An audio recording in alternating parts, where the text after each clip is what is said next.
I will take one of the questions that was addressed in the invitation, is the European public sphere. Is Islam contributes to the making of the European public sphere, or is it makes it more powerful or less? That was the question that I would like to raise.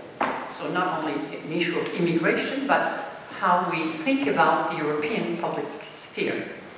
I just mentioned this because the notion of the public sphere, which is well known in the European tradition, due to Habermas, but also Hannah Arendt, it was not very much used in the European discussions until very recently. It was mostly debated in the United States, and they were asking the question of how we accept diversity in public sphere, you know, gender, race, class. Whereas in the European countries, we haven't so much discussed about the notion of the public sphere. Now it becomes again a very important issue because of the constitution of Europe, integration of European countries. But the two events are totally separated, two phenomena. You have studies on immigration. Muslims are still related with issues of sociology of immigration. And on the other hand, there are people, researchers, working on the public sphere of Europe, trying to find out if citizens of Europe are discussing enough European issues. Habermas himself spoke about the deficit of European public sphere, thinking that citizens of Europe are not interested enough on matters that concern Europe. So I will argue just the contrary, and I will say that this will be my main argument. Islam is a very active factor in the making of a European public sphere. That's all. That is, it becomes a factor in the sense of confrontation. Europeans are both in terms of nations, at the nation scale, but also in terms of the Europeanization of several controversies, are constituting a European public sphere in confrontation with Islam. First, because Islam today it became an agenda-setting issue. I mean, maybe we should say, it is around Islam that there are issues that really mainly set up the agenda for public controversies. And these are, to make it very schematic so that we can have a more discussion, are on three levels: Muslim migrants, Turkish membership, and terrorist attacks. I would say these three things schematically.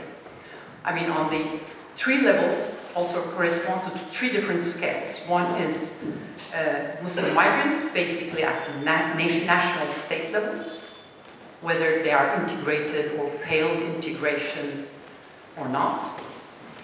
Secondly, Turkish migration at the European level triggered a very important debate on what Europeanness means.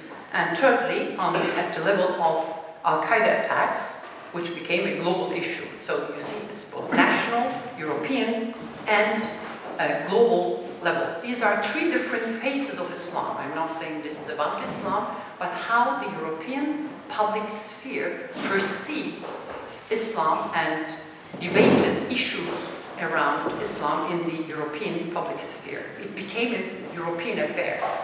I start with the Turkish one, which is very easy, because Turkish membership triggered a very important debate, and it was not related with migration, because it didn't start in Germany, but it started in France, where the Turkish migrant groups are not that important.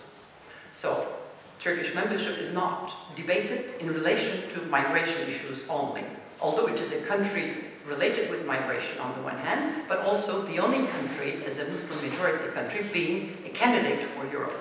It triggered a debate, first in France, but then it spread out on the European identity, European frontiers, how we're going to define Europe if we're going to accept Turkey.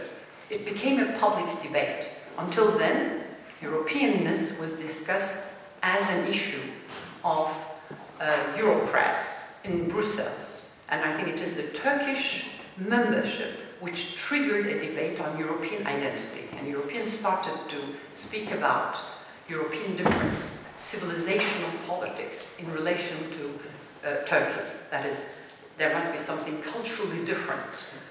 So even the discourse of civilization, for instance, has been accepted, entered into political public sphere by the Turkish membership. And now, after 5 years, I can say almost that the Turkish membership, the legitimacy of the Turkish membership is questioned. So the debate really not only is related with the Turkish issue, but also it triggered a very important equation. It questioned the equation of very tacit equation between Europe and Christian heritage. It made it explicit. I want to say it again. Turkish membership revealed the, if you want, the Christian heritage of European Union.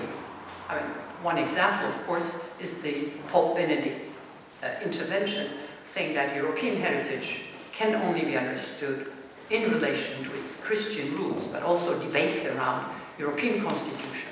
So the Turkish membership really triggered or revealed a tacit, implicit equation between European Union and the Christian heritage. So in that sense, what I mean is entry of these issues in the public sphere, European public sphere, changes the European public self-presentation or European identity. So it's not only a question of Turkish problems, Turkish file, Turkey doing her homework or not, but it became an issue in relation to European identity. Secondly, of course, much well-known examples is about Muslim migrants. The headscarf issue, again, a very important one, passionate one, that triggered a public debate in France, but also now in other places in Europe, in Germany, in Britain. It also triggered a debate on values of European societies, such as secularism. French started, for instance, the debate saying we're not going to debate on laïcité, a very important principle of republicanism, reducing it to a piece of cloth. But at the end, it was really the issue, that is, the question of laïcité was debated more and more in relation to the headscarf issue.